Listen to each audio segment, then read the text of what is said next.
సభాధ్యక్షత వహిస్తున్న మౌలానా మలిక్ మొతసిం ఖాన్ గారు, జమాత్ ఇస్లామీ రాష్ట్ర అధ్యక్షులు, ప్రత్యేక ఆహ్వానితులు ప్రియతులు ఆర్కే మీనా గారు,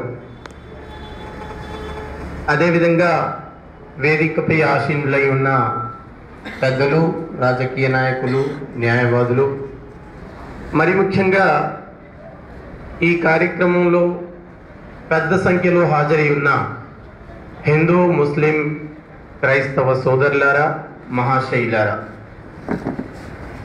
దైవ కృప కారుణ్యం మనందరిపై కురియుగాక.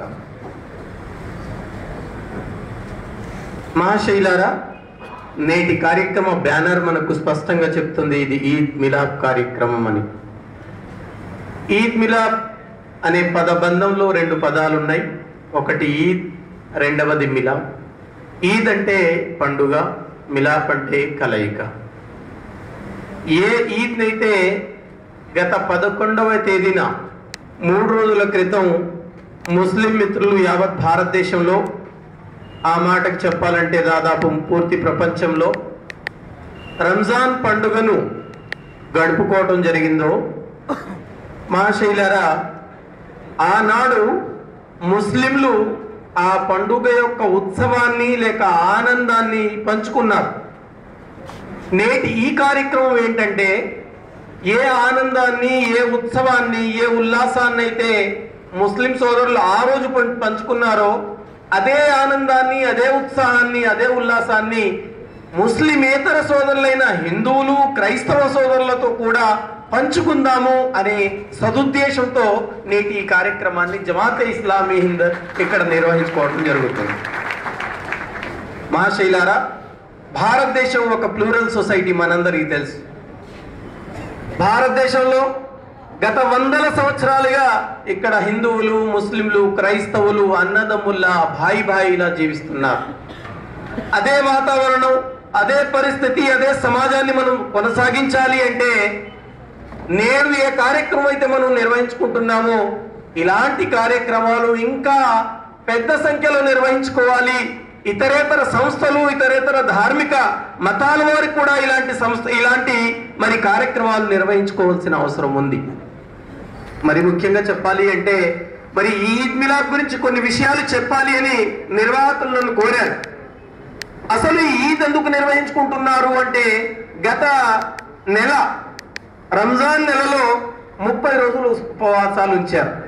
ఆ ఉపవాసాల కొనసాగింపుగా లేక ముగింపుగా చివరి రోజు ముగించిన మరుసటి రోజు ఈ ఈద్ని నిర్వహించుకోవడం జరిగిందండి.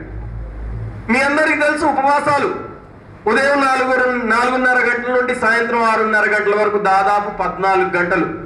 ఈ 14 గంటలు అన్నపు మెతుకు గాని, నీటి చుక్క గాని, చివరికి నోటిలో ఊరే లాలాజలం గాని మింగే అవకాశం లేదు. అంత కఠినంగా మరి ఆ దీక్షను కొనసాగించాలి. ఎందుకండి ఈ బాధ? ఏ అన్నం లేకనా, నీళ్లు దొరక్కనా? ఎందుకంటే ఇది దైవం ఆదేశించాడు అనే ఉద్దేశంతో ముస్లిమేతరులు ఈ ఉపవాసాలు పాటిస్తారు. ఖురాన్లో దైవం చెప్తున్నాడు, యా అయ్యుహల్లజీనా ఆమనూ కుతిబా అలైకుముస్ సియామ్ కమా కుతిబా అలల్లజీన మిన్ ఖబ్లికుం లఅల్లకుం తత్తఖూన్. ఓ విశ్వాసులారా, మీపై ఉపవాస దీక్షలను విధిగా చేశాం.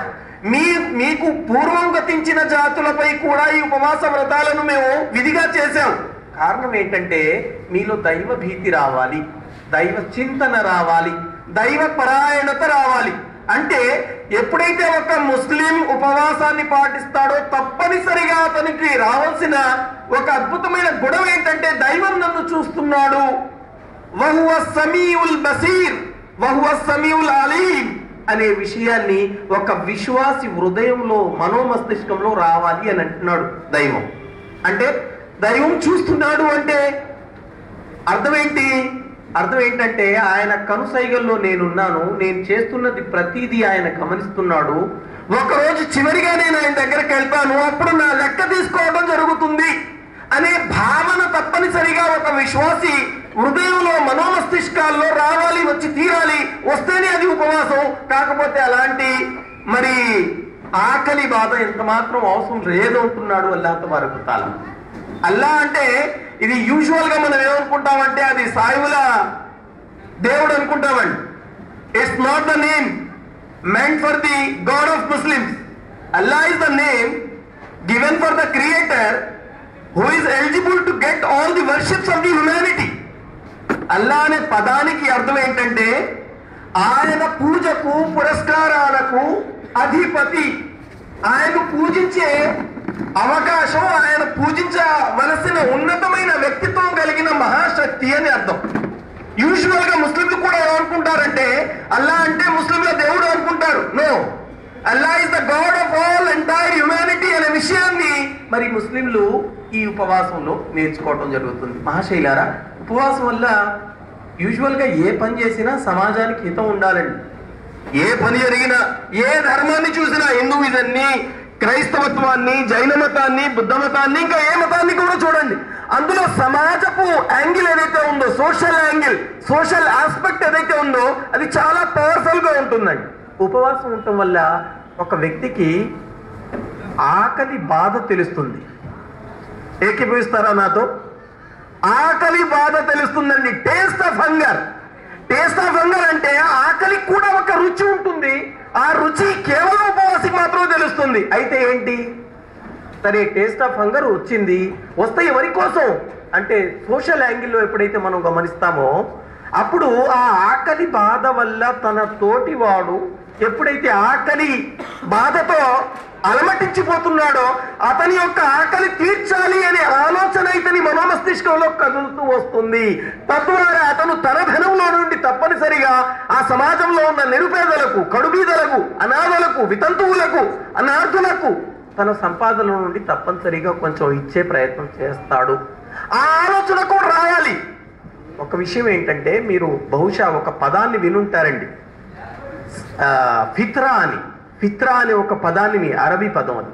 ఫిత్రా అంటే అది దానం చేయటం అని అర్థం. దానం ఎవరు చేయాలి? ప్రతి ఉపవాసం చేయాలి. ఎప్పుడు చేయాలి? రంజాన్ పండుగకు పూర్వమే చేయాలి. ఎందుకు చేయాలి? ఈ సమాజంలో పేదలు ఉన్నారు, బీదలు ఉన్నారు, వాళ్ళు కూడా రంజాన్ పండుగని గడుపుకోవాలా వద్దా? గడుపుకోవాలి అంటే తప్పనిసరిగా తన ధనాన్ని వాళ్ళకు కూడా ఇవ్వాలి. ఇస్తేనే నమాజ్కి రావాలి, రాకపోతే రావద్దు, వెళ్ళిపో అని చెప్పడం జరిగింది. అంటే రంజాన్ పండుగకి నమాజ్ చేయడానికి వెళ్ళాలి, ఈద్గాకు వెళ్ళాలి అంటే I must pay some amount towards the people who are suffering from the poverty. ఎవరైతే బీదరికంతో అలమట్టించిపోతున్నారో వారిని కూడా తప్పనిసరిగా ఆదుకోవాలి. వాళ్ళు కూడా కొత్త దుస్తులు ధరించాలి కదా, వాళ్ళు కూడా టోపీలు పెట్టుకోవాలి, వాళ్ళు కూడా సేమియాలు తినాలి అంటే వాళ్లకు. మహాశైలారా, మరి అదే సోషల్ యాంగిల్లో మరో విషయాన్ని ఒకవేళ మనం చూస్తే, సహనం కూడా ఈ ఉపవాసం వల్ల ఒక మనిషికి వస్తుందండి.